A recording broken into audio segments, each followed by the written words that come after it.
Good morning, everyone. My name is Troy Roberts. I'm the CEO of Beanstalk Collaborative Community Wealth. And I'd like to introduce two guests today. In the top left corner, we've got Karla Aaron. Karla, say hello. Hi, guys. And below us, we've got Bill Smith. Hello, everybody. Bill and I recently did a short video on the seller's journey. And what the seller's journey did really talk about the main steps that you have to consider when you determine to sell your company. But that whole journey is predicated on the premise that you have decided to sell your company. And that is not a small decision.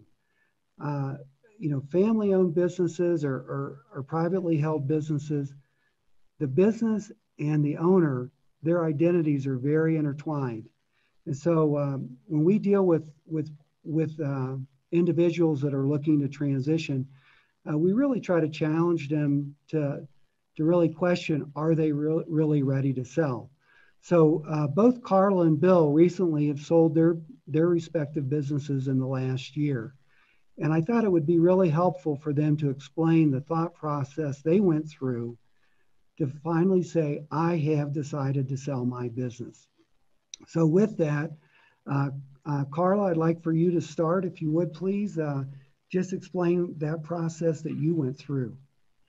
Sure.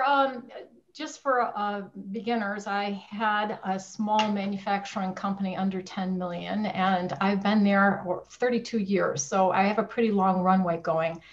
And I've been considering selling for a long time. The biggest issue for me was time. At a very small business, you have limited resources. You are living life at a frenetic pace, and there's never a moment down. You are concerned about sales, you're concerned about HR, you're concerned about all of the regulations, you're concerned about financials and cash flow and everything, and it's constant. So over the years, there's a burnout factor that creeps in, and as business changes and evolves, the fun part at least for me, diminished, and the more challenging part increased. COVID, OSHA, ISO, AS, NIST 800, 171 regulations, all these things. So the excitement and enthusiasm you once may have had for your small business over the decades starts to diminish. And also through that time frame, I was checking those personal boxes that I had, things I wanted to accomplish in my life. And so the ego, could I do this? All those things started to be checked. So when I got to the last few years, I'm thinking I really am ready to sell now. I've accomplished my personal goals. My enthusiasm for business is diminishing. My burnout is getting higher. I'm getting older. And so really it's time. Time is the main reason why I decided I'm ready to sell. Right. That's good. That's exactly right. Everybody I've talked to, including me, burnout seems to be a big motivating factor. The more you're here at a business, the more you find that there's little you can do. You can increase it, but the desire is less. You can make it go bigger, or not, but you just don't feel like you want it as much. So burnout is a huge part of our world. Yeah. Karla, just out of curiosity, how did you get involved with this business to start with? I was fortunate to be in a family business. My father and my uncle started or actually purchased an ongoing metal spinning business out of Toledo, Ohio in the early 70s or late 60s. So I'm actually second generation. And I had the wonderful opportunity in my late 20s to take over the company and run it. So good and bad things. There's lots of pressures for the business to continue. But again, it's a fabulous opportunity. So that's how I got into the business. It wasn't something that I dreamt about doing. Really? You don't want to be a metal spinner when you? No, you're playing with dolls? Wasn't what I dreamt about. Okay, well, it's good to know. Bill, why don't you explain a little bit about what your business was about? Okay, well, we were a metal and plastic fastener maker. So we produced parts for the automotive industry. And I took over also a family business, which happens a lot. A lot of the potential viewers of this are going to be second, third, fourth generation people. I took it over from my dad. I'm a CPA by background, so I'd sold my accounting firm, and my dad asked if we would come and help him with his business. That was 23 years ago. And which there's a common theme here that I know is that after about 15 to 20 years, people try to reevaluate their lives or their career choices. But when we bought it I went to work for my dad for about a month and realized that we were not as compatible as some. So we bought him out, and my brother and I. And as it turned out, it worked well. He had a $3 million company. It had been $3 million for about 10 years straight, between 3 and 4 million. When we bought it from him, he had a lot of capacity constraints and bad contracts. And we changed the industry from appliance to automotive, our primary companies. So primary industries we serve. But we were able to grow it. Well, when we sold it, it was at $95 million in sales. So in about 20 years. So it was very successful. We're very happy with how it worked out. And we're very happy with going through that process. Well, that's a really good segue. I mean, I think, Karla mentioned her business was a sub $10 million business. When she sold it, your business was obviously north of 50 million, approaching $100 million.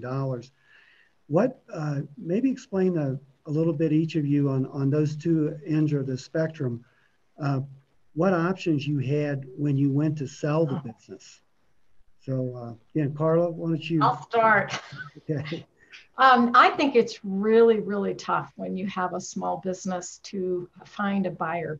I was trying to keep it very quiet. You've got customers, you've got employees, you've got peers. You want all these people that you do not want to know that you're out on the market, because you don't want them to lose confidence in you. You want them to remain, committed to you like you are committed to them. So it was a difficult process, because you have to be very selective with those people you trust to let them know, hey, I'm thinking of something. I looked at brokers, and brokers laugh. Yet my dollar volume, there's no money in it. So brokering is not an option. So I talked to some peers that I trusted. I networked within my industry and outside of my industry.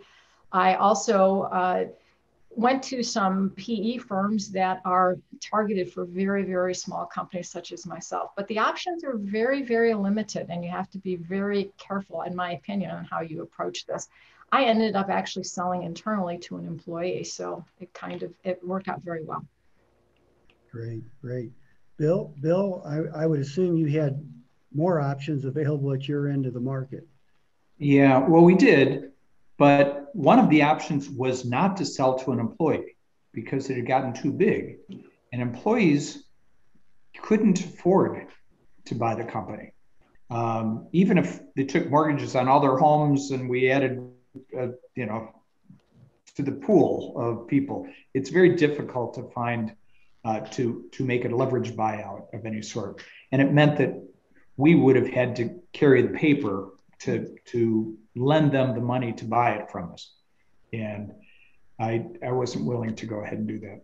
So we approached our first step. Well, as many people have, we have these brokers that dangle their carrots and say, we see you have a wonderful business. We'd like to help you sell it. And we then approached, and we talked to several equity funds, several ESOP suppliers because we thought about doing an ESOP plan.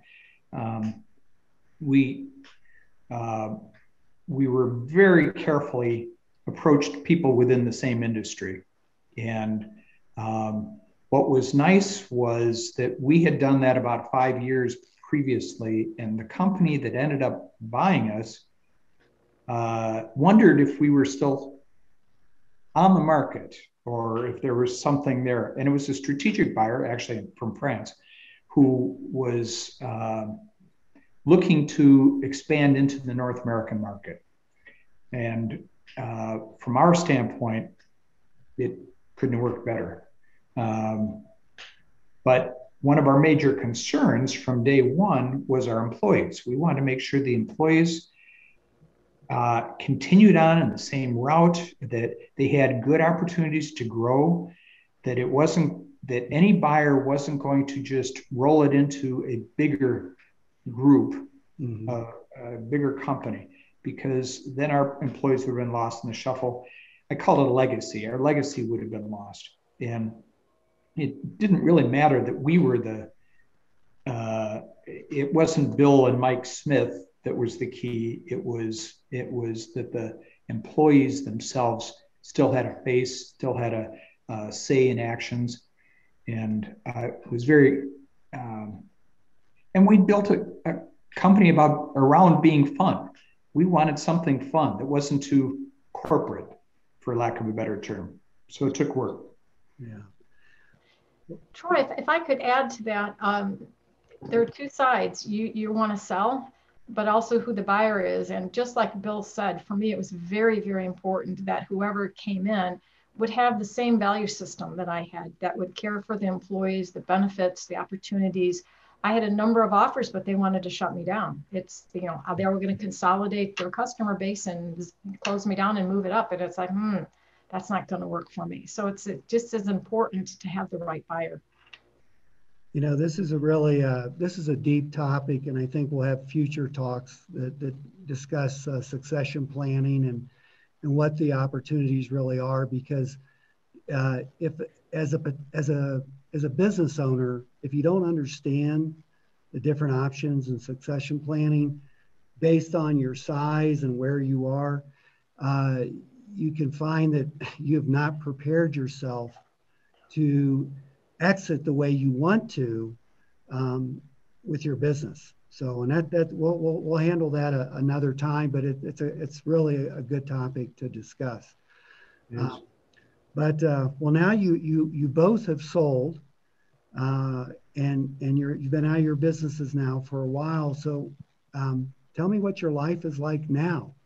After the sales, is it what you expected? Are you in transition? Are you trying to accomplish something else? What's your next step in life? I'm excited that I don't have the Sunday nights, gotta go to school, gotta go to work thing. No more. Everybody, I'm not sure if it's a woman, man thing, but everybody said, you're going to lose your identity. You won't know who you are. Your ego, blah, blah, blah. You walk into the room and it's like, I have not had that. I'm almost a year out. My goals were to become a more gracious person. I am no longer the lady who's running over in the grocery store trying to get through. I'm not the one snagging the parking spot. I'm not the one that's not listening when someone speaks. So life has slowed down, but it's slowed down to where I feel like I can be me now. And I'm not having all these responsibilities that are just driving me crazy. So I've also, my father's wife passed away recently. So it's a fabulous ability now that I can spend a couple of days a week, getting to know my dad again and being a part of his life. Yeah. So I'm also still working with my ex company and helping them on, various projects and things like that. So actually life is at a really nice pace right now. And I don't feel a sense of loss or a sense of loss of identity or what to do. My days are full. It's beautiful. It's like, yes. So. Yeah. That's awesome. Well, congratulations. I don't know. I find that I'm busier now than I was working because it was very structured life at my company. So, I mean, like you said, you get there at 8 or 9 or 6 or whatever in the morning, and then leave at some point in the day. But now I have so many. I've got business interests all over. I find that I'm actually busier, and I'm learning how to play pickleball of all weird things. So I'm having fun in some ways. But the one thing that I knew I wouldn't have problems on this score was uh, retiring or leaving the company. My brother, however, really does struggle. I mean, it's been harder because his identity was really uh, in that business, and so I'm not speaking out of school, but it is a good thing to have something that I'm set up for afterwards, and or some mission, some purpose in life, um, even to just be more gracious. What a great thing! Yes, yeah. I'm reading a book. You might, and it talks about four things in your life. It talks about work. It talks about play.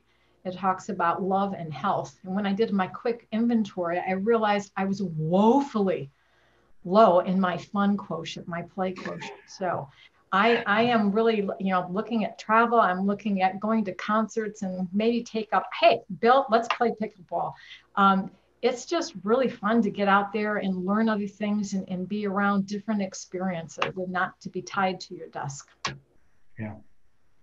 Well, I tell you, I really appreciate the time that you all shared about your stories today. I think it's going to be very helpful for anyone that owns a business and they're really contemplating selling a business.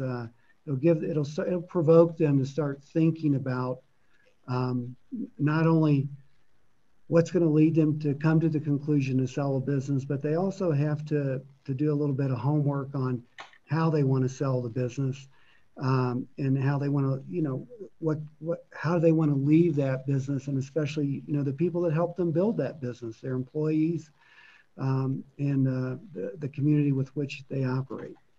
So again, thank you so much for your time today and your insight, and I look forward to speaking with you again both soon. Thanks a lot, Troy. Thanks, Troy. Thank you. Bye-bye. Bye-bye.